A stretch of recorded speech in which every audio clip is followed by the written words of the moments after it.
A very warm welcome to the second in Working It Out, the podcast from Advance, where we are looking at the impact of the epidemic, of the pandemic, of the last 18 months on all things work.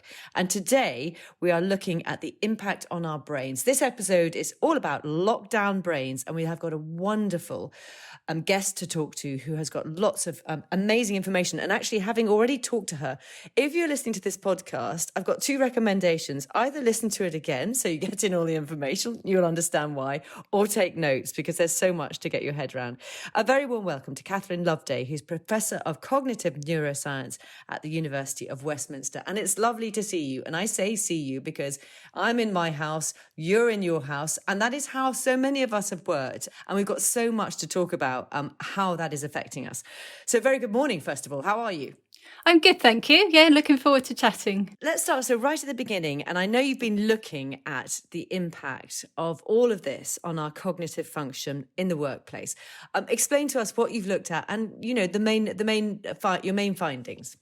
Well, we've been particularly interested in memory because a lot of people said that they were struggling with memory and they were not being able to remember people's names or they were forgetting words and things like that. And so we decided to run a big study on about 600 people and just ask them all sorts of things about their memory.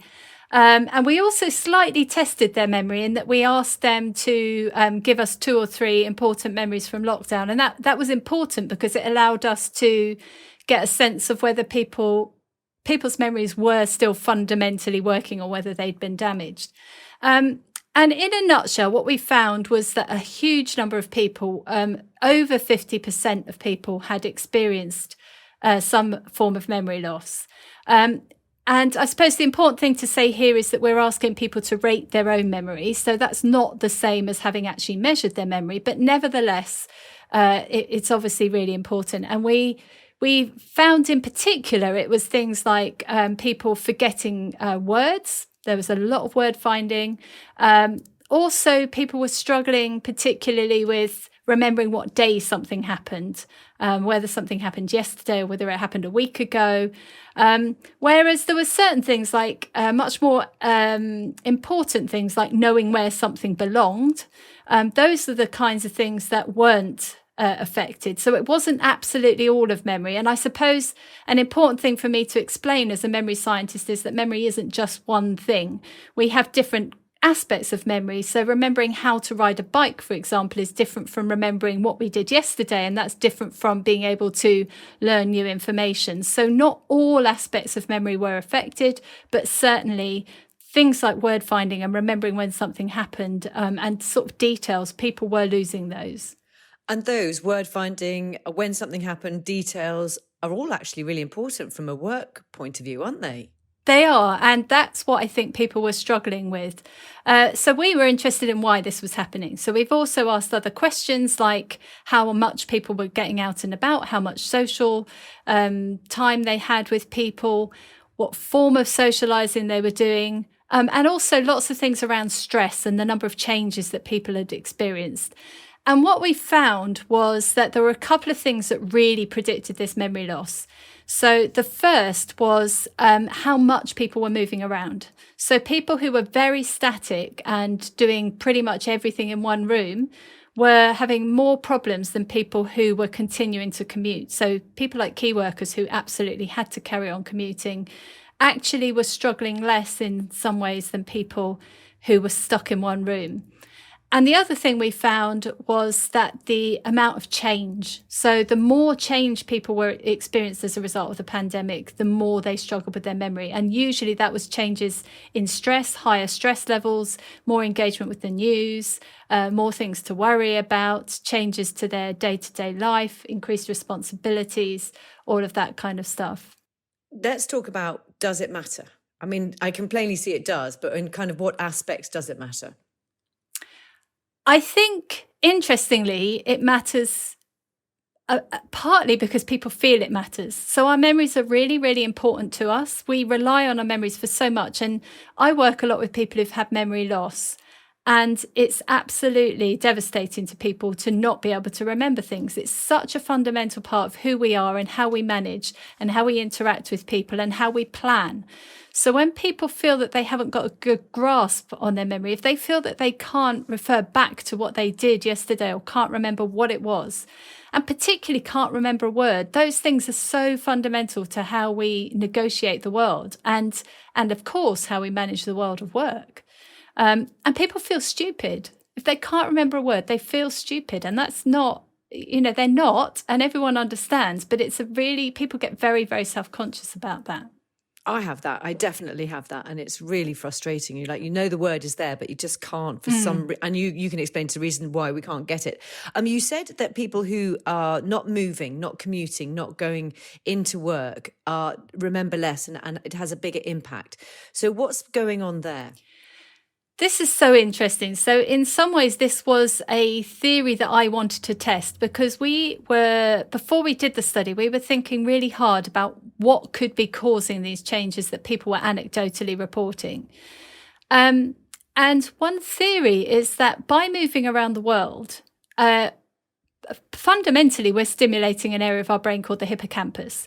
So the hippocampus is one of the really important structures in our brain that helps us to remember stuff. It helps us to store memories, but it also helps us to find our way around. And we know, for example, I don't know if you've come across this study, but a really fascinating study with taxi drivers in London. And they found that these taxi drivers had bigger hippocampuses. So the more people have to navigate and the more people they look around, the more that part of our brain grows and develops. And so one of my thoughts and one of my theories was that by people not moving around, they're just not stimulating that part of the brain.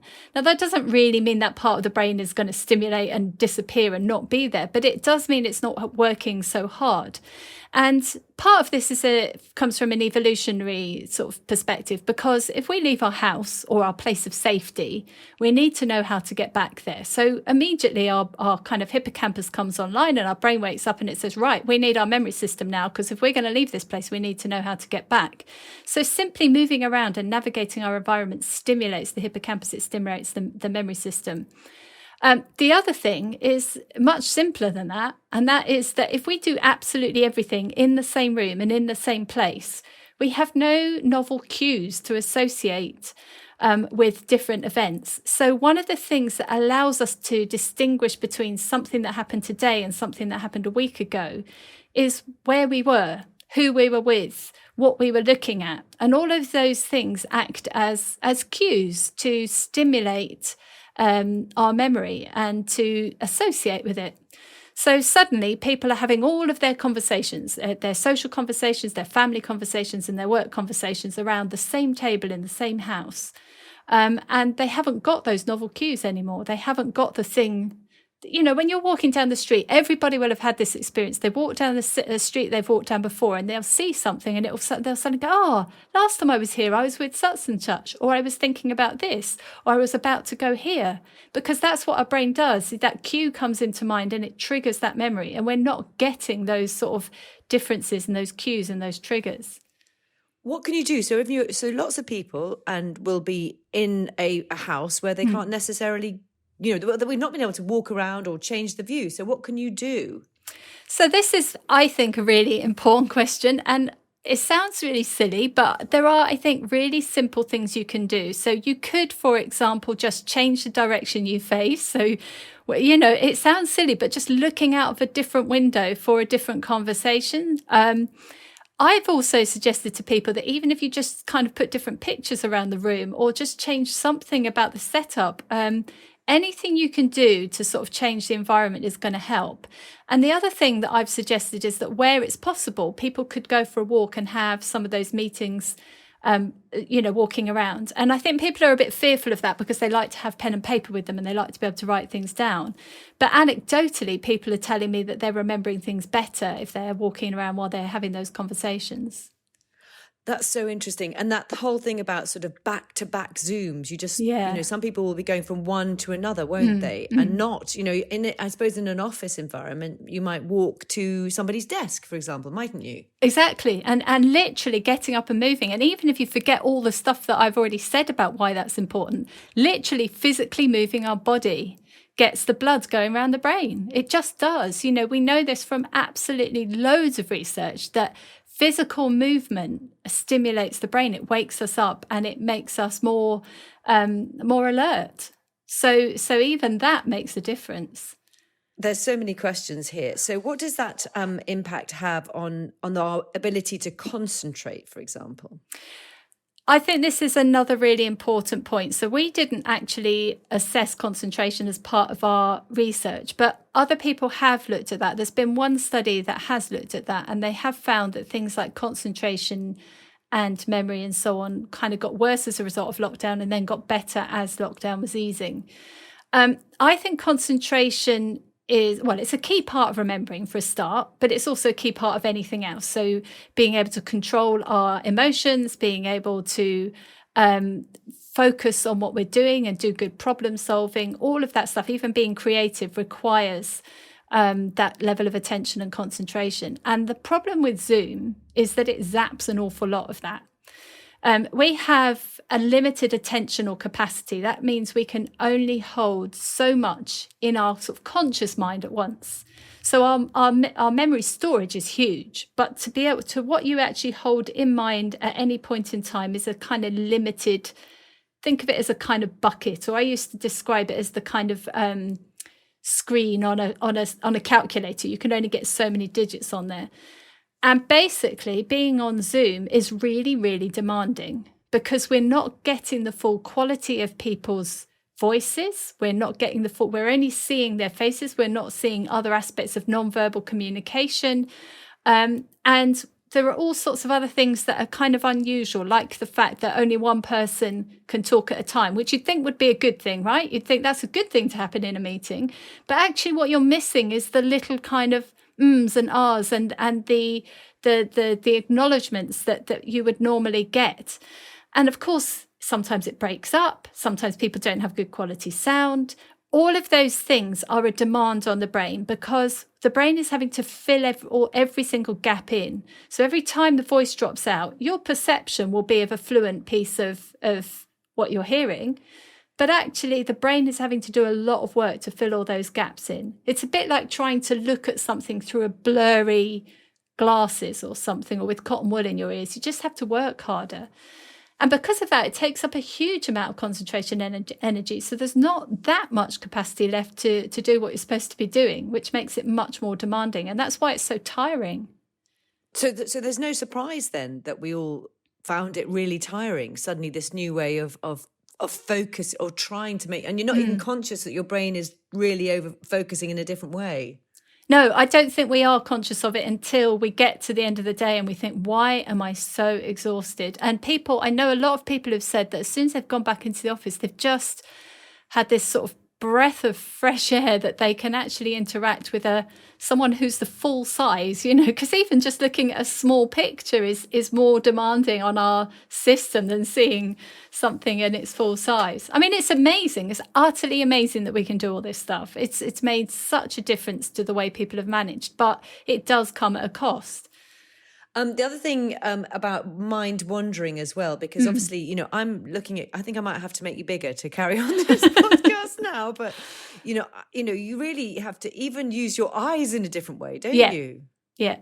Yeah, everything. I was thinking that as well, just in while I'm looking at you now, that I'm kind of aware that I'm having to work quite hard and focus quite hard. I don't know if that's just because my vision's not as good as it used to be. Well, but I am too, but I don't know either. And I was thinking that that's the difference between having somebody who's actually there in real life. It is just easier. But I think the mind wandering thing is also really interesting because we all do mind wandering. And at school, we were told off, weren't we? It was like, if you start daydreaming, your teacher will say, what are you doing looking out the window? Come and focus on what I'm doing. And actually, mind wandering is a hugely important part of being creative, of being social, and of making plans and thinking forward. So mind wandering is a kind of time travel that we do all the time without thinking about it. And the slightest thing can distract us. And interestingly, when you're looking at Zoom, you can sometimes get distracted by something in someone's background or whatever. Now, mind wandering is generally, I would argue, quite a good thing because it allows us to do those things. But it also means that we're not focused and we're not concentrating. Now, when I think, are in a live situation, we have the ability to kind of take time out and still listen to what's being said and still concentrate. But within Zoom, if you do that, you lose it completely. So Zoom zaps so much of our concentration and so much of our attention that there's nothing left to do that sort of creative bit of mind wandering that you might do. And I feel that a lot of people have said to me, and I feel myself, that I can't be as creative as I might be in a kind of Zoom situation because I just don't have that spare capacity. If I let go to mind wander, I lose what's going on. You just need to really, really focus to stay on task, I think, with these kind of online conversations. I'm really glad that we're doing this podcast actually on Zoom because, I think if we were sitting next to each other, it would be a different conversation, but actually we're kind of, by doing it like here, we can see what's going on, can't we? Because I look down at my notes because we talked to you before, and literally in the second that I look down and look back, I'm like, oh gosh, I've lost a bit. Yeah. But in a live situation, I know I don't find that. I know. It is really interesting, isn't it? And I have absolutely found those experiences as well. And it is just because there's this limited capacity. It's so much more demanding to do it this way. So there's so many things I want to ask you. So the impact on creativity, I mean, lots of people listening might think, oh, it's been fine. But actually, there'll be lots of ways we won't even know that it's impacted. Yeah, sorry, can you just say that again? Because a car went past and I got distracted by it. But there you go. That's a good example. Well, that's another thing. At any point, a car's gone past you. My dogs are going to bark. You're right. You're so right. So what I said was, yeah. We don't even know. Lots of people will think, oh, it's all been fine. We've managed. We've done great, and not know that actually we've missed out that kind of magic bit of creativity, of chemistry that we all have, and we don't even realize we have it. Yeah, I think people are realising it now they've come back. I think people are coming back and going, wow, actually that meeting felt so much easier. I felt like, I've had colleagues saying to me, oh, it's just amazing. We can sit down and we can work on this document together. And suddenly it just feels so easy. It's almost like, I think, being able to run a marathon and then someone asking you to run 3 miles, it just feels so easy compared to what we have been doing. So I think the real kind of insight comes as we go back. And I think that's when people are realizing quite how demanding it is to do things online. Although I do think it's really important that we recognize that we have had the capacity to do that and that it is going to bring new opportunities to people as well. So one thing I've been really aware of is in a kind of student situation is that people like to go at different paces. So with pre-recorded material now, things are much easier for people. They can go at exactly the pace one of my sons will watch everything at 2.5 times speed, and the other one will do exactly the opposite. He'll pause every sort of 5 minutes or so and take notes and carry on. So there have been things that have allowed people to work in their own ways, I think, as well. So many questions about, for example, how can we make, because not everybody's going to go back, presumably. No. We don't know what's going to happen. There is going to be definitely an impact, isn't there, on hybrid working, people who choose to work at home. So let's talk about the employer's point of view. If people are at home, what kind of things should they really be aware of, and can they do to make a difference? So I think some of this comes down to employers as well as employees. Yes, exactly. But a key thing for both is a really simple thing is to make sure the technology is as good as it can be. So we need to have good quality sound, we need good internet connection, and we need good computers to be able to get the richest experience we can. So simply making the experience as rich as possible and as full as possible means that your brain isn't having to work so hard. Everyone's had the experience of listening to someone who's continually breaking up, or who's coming through a really narrow frequency range and sounds really tinny. It's unpleasant to listen to, and we have to concentrate much harder, and we're more likely to just kind of completely lose the track of what's being said. So that's a really simple thing that people can do. And just going back to that, so literally even down to voice quality can make a difference, can it?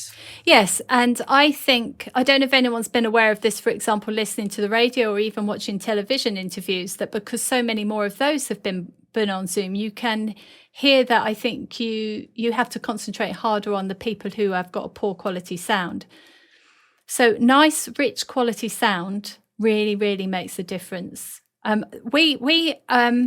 think people underestimate the purpose of the human voice and the need for the kind of richness of the timbre of our voice. That's the kind of tones. And all of that is what helps us to convey the emotion and the meaning of what we're saying. It's not just words, it's all the melody, it's the richness of your tone. That is what helps you to communicate. And we're losing that aspect of communication. And we're also losing some of the kind of non-verbal communication. So all those things that kind of wrap around our words to give our words meaning, we're having to work much harder to be able to get those. One thing that I've noticed since I've talked to you, because I've so much of you're saying, and I hope everybody listening will take away a lot from this podcast, is that we play often pictures over somebody talking. And there's a facility in the studio where I can continue seeing them talk. And actually, I need to do that because I must be lip reading. I don't know what I'm doing, but I understand them better if I see their face. Yeah, and that we know that, again, from loads and loads of studies, that we all lip read. So we think of that as being something that people who are hard of hearing or deaf do, but actually we all do it. We all use those, the facial expressions, and we all use lips to help us to interpret what we're hearing.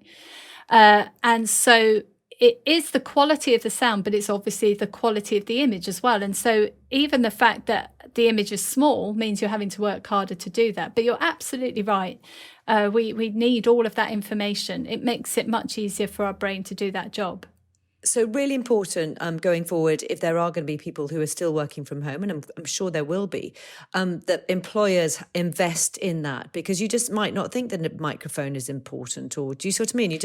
I didn't know it was that key. It really, really is. We've only run a couple of pilot studies so far, so I haven't got much data on this, but certainly the what we're seeing from our kind of initial data is that people take in more, they remember more, and they engage more when they've got good quality sound, as opposed to something that's kind of, not good quality. And let's talk about, because it will happen, and it's already happening, isn't it? Some people are in the office, other people are not. So if you're that person who's not in the office, who's on the Zoom, or you're the people in the office, what's the kind of dynamic going on there? I think that is going to be one of the really interesting moves forward, because up until now, everyone's been in their own little box. It's like kind of celebrity squares, isn't it? Everyone's in their own little box on your screen. But I've just started having meetings now where 2 or 3 people might be on one screen, and we're entering into this hybrid world. And I think there's a lot of communication that goes in a room that we're not necessarily aware of, or we may be aware of, but which are not picked up on the camera. People can kind of look at each other. They can kind of move in a certain way, even just seeing someone start to fidget. So you can see someone's getting a little bit bored because they start to fidget. And if I'm speaking in a meeting and I see someone start to fidget, I think, oh, shut up, Catherine, you're going on too long. But we use those cues actually to make decisions. And I think also, I think we're going to have to be really, really aware of that. I don't know how it's going to pan out, but I think we're going to have to be aware again of the communication that happens outside of that little square of what you're seeing on the computer. I mean, I think the thing is there, isn't it, that it's easy.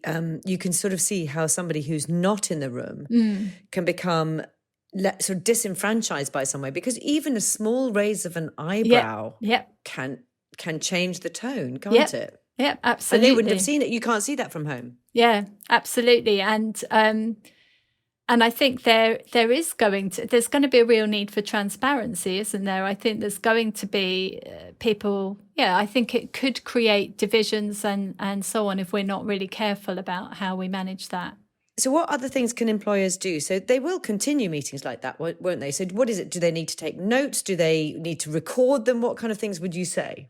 I think one of the things that's going to be so important is to have really good, true records of meetings, so that we can record a meeting, obviously, that's happening online, but also that there are really good, accurate minutes, so that there's total transparency, and that people who've had maybe, because people are going to have had different levels of quality of experience of that meeting. And so to make things fair, I think it's just going to be very important to make things properly recorded. And that's either as a kind of visual and audio recording or as kind of notes and minutes, but that there's a good record of what's happened. And what about the length of meetings as well? Because, the thing about Zoom as well, I think it's just automatically, there are other, obviously, things you can do. You can go on Microsoft Teams, but every single meeting is automatically 1 hour, which is quite a long time.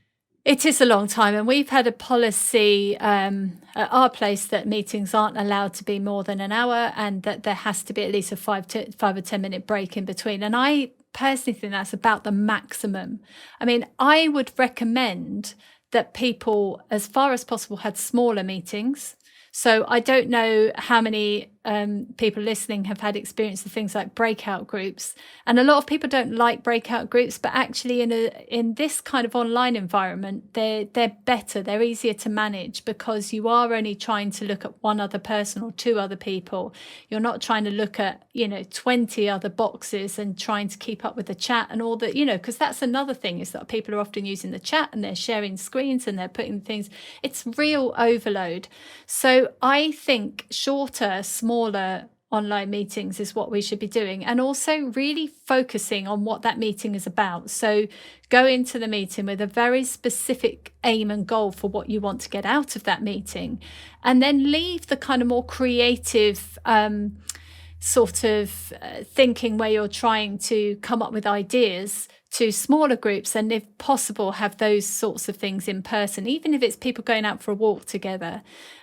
So make meetings small, focused, and short as much as possible. There are so many different things we've talked about. What about the sort of long-term impact on our brains? Do you think there will be an effect? I think this is something people have asked a lot, and my gut reaction and everything I can see from the data so far is no, I don't think there will be a long-term effect on most people. I think there are a small number of people in society, particularly older people or people who've been particularly isolated or people who already had bad memories, who might have long-term changes. But for most of us, I think we will bounce straight back, and most people are bouncing straight back. The only study that I know of that actually tracked memory, so actually measured memory at various points through lockdown and attention and concentration and so on, found that people improved as lockdown eased. And just going back to my own study, we actually found that people are still able to produce really, really rich, good memories. So the memory system per se still works. I don't think we need to worry that it's broken. It's just not in its optimum. It's just not being in its optimum environment. And so it's about sort of enabling and facilitating our memories again. I love what you said there about sort of rich and good work. So have we been able to do rich and good work around creativity, or have we been, will it change? Will we get better at all that again? Yeah, and some people still have been very creative. It's just that they've directed it in different ways. So one of the things that we asked people to do as part of our study was to just tell us their most important memories from lockdown. And loads of people were doing all sorts of things. There was one of the big themes that came out was people being creative. And that might have been cooking, or it might have been gardening, or it might have been knitting, or it might have been building a bivouac, or it might have been, getting into art again or something. But people have been creative. It's just that they've been creative in a different place because the workplace no longer was offering the same opportunity to do that. So I don't think people have lost their creative streak. And I think, and some people obviously still were. I mean, lots of musicians have gone off and made new albums and things. But I think it's just enabling and facilitating those creative processes again. What about productivity? I think the biggest, what's the word I'm looking for? I'm distracted by the fact that it's absolutely pouring with rain here as well. That is another thing, isn't it? How distracted you get by things that are going on that you wouldn't get in a room. But you see, if I was there, that's the thing. If I was there, I'd also be looking at the rain, wouldn't I? Yeah, and it's a bit like when you're driving. So when you're driving, if you're talking to Yeah. someone on the phone when they're driving, you can't see what they can see. But if you're in the passenger seat, it's fine because you adjust what you do and say according to what you can see the driver's going through. Yeah. So Yeah. it is a really good point. We talk about productivity to remind you. Yes. So productivity, what you were saying, what's the long-term impact on Yeah. productivity?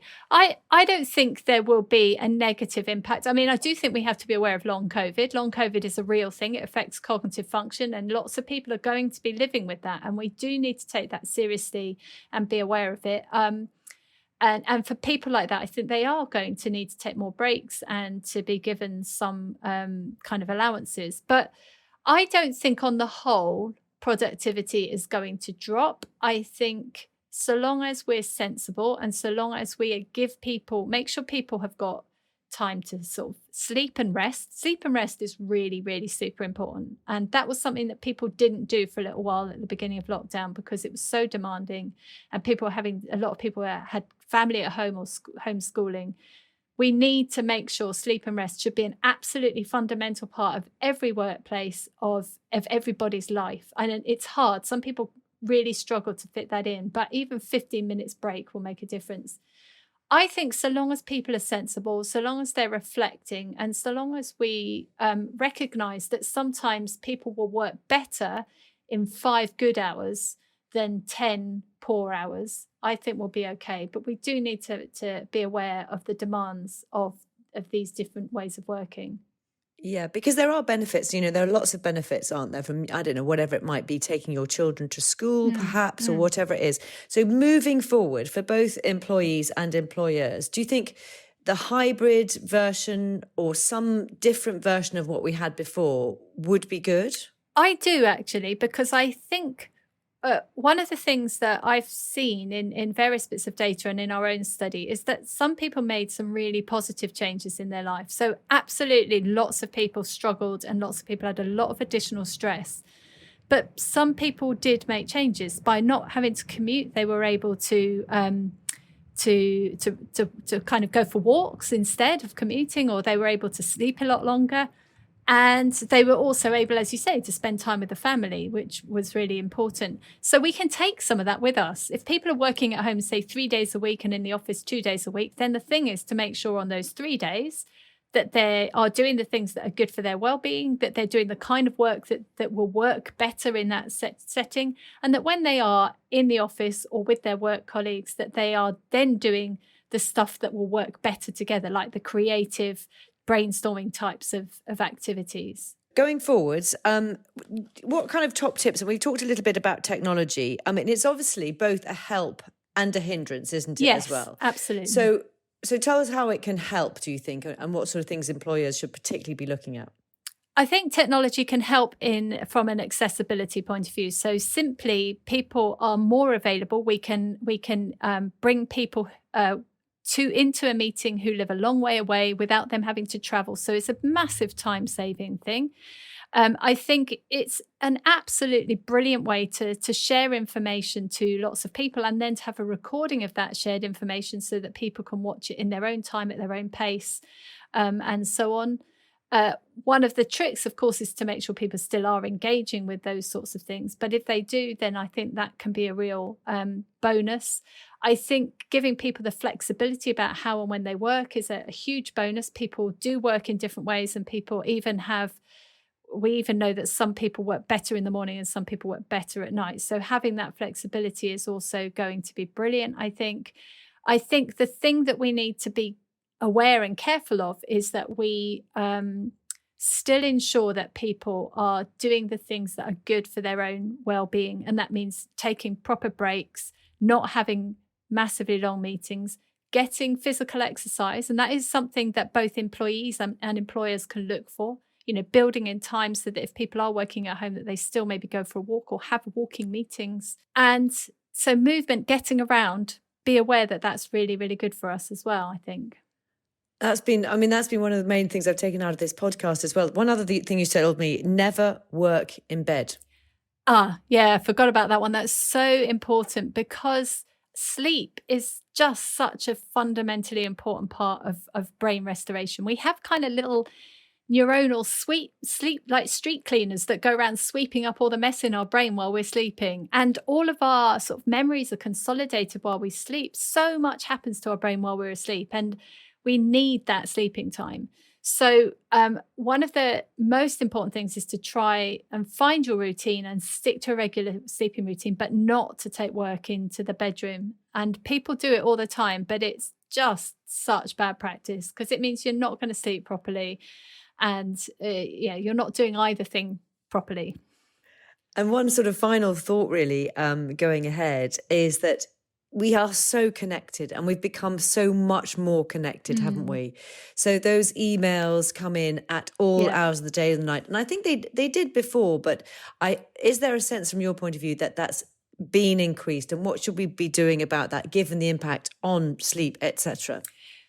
Yes, and I think some, as you say, some people had that situation already, but it's become much more widespread, and the expectation for a response is much more widespread. So one of the key things for as an individual that you can do is to set really clear parameters. And I'm useless at doing this, but when I do it, it really, really works. So if you decide that you're taking 2 or 3 hours out to do a creative task or a productive task, just turn that email off. I know that the emails keep building up, but you have to recognize that it's the only way that your brain will be free to do that work. If you're always on alert for every time it pings, every single time that email pings is going to distract you. So that's something you can do as an individual. And I think what employers need to do is to build in expectations around people's response times so that they recognize that people aren't being expected to respond within, because there is this awful thing that if I haven't responded within 5 minutes, people are going to think I'm not listening or I'm not paying attention. So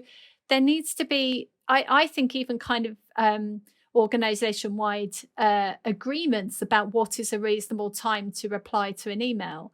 And so we expect a reply within X number of days or whatever, or to code them, to have red emails and green emails and say red emails need to be responded to by that day, green can be left for a week or whatever. But there has to be some kind of regulation. It's absolutely taking over people's lives, and it's such a demand on our resources. Back to one of your points, you said that some people work better in the morning, some people work better in the day. So some people, I try not to send emails at 4 a.m. Yeah. I am up at 4 a.m. and actually that's a really creative space for me. And I remember stuff, and actually, but that can really, or the other end of the day could have equal impact on, on when you send things, for example. I think that is true, but also I think that's about the expectation. So I personally would say it's okay for you to send emails at 4 a.m. if that's good for you, so long as people have turned their email off, and so long as you're not expecting them to reply at 4 a.m., which I'm sure you're not. So one of the things that I've seen people do is to put a sign off on their email that says something like, I work flexible hours, which means I may email you or respond at unusual times, but please do not feel obliged to match your working hours to my working hours. People have put things like that. And actually, as soon as I see that in someone's email, I feel kind of a sense of relief. Like, it's okay, I can work when I work, you work when you work. And then the other point about being in the office and not being in the office, you would know that they're not responding because they're incredibly busy. Yeah, exactly. You can see that they're busy. Yeah. So when people are at home, I think there's also that we live in such a society of kind of, we have to be seen to be productive all the time. And resting and stopping is almost seen as a lazy thing to do. And I have followed evidence-based research on this, and I would really recommend everyone reads Claudia Hammond's book on the art of rest, because it is excellent on all of this. But the evidence-based stuff shows that people are more productive and they do better and they work better if they do take that time out. I love that book because it tells you the rest could be whatever. Yeah. It can be whatever you choose. It can be gardening. It can be walking. It can be whatever you choose, can't it? For me, what I'm going to take away, I'm going to take so much away from this podcast. But what it seems to me is that our brain is like a supercomputer. But actually, what we've learned over the last 18 months is it needs breaks, and we need to look after it. And, the technology and the sound, and think about lots of different things which we've taken for granted, actually. Yeah, those are absolutely important. And we don't think of our brain as being part of our body, but you wouldn't do that with your body. You wouldn't relentlessly just keep moving and moving and moving. You'd have to sit down and take a break and stop. And we need to treat our brain in the same way. We need to recognize that, and even if you're sort of a really elite athlete, you take time out and allow your muscles to build and allow yourself to get fitter. So the brain is exactly the same. You can push it and you can work it, but it needs that time out. It needs rest. It needs sleep. It needs space to let this kind of default mode network, we call it, the sort of creative part of our brain come online. And there's no surprise that the last 18 months have been very stressful because our brains, unbeknownst to me at least, were doing extra work.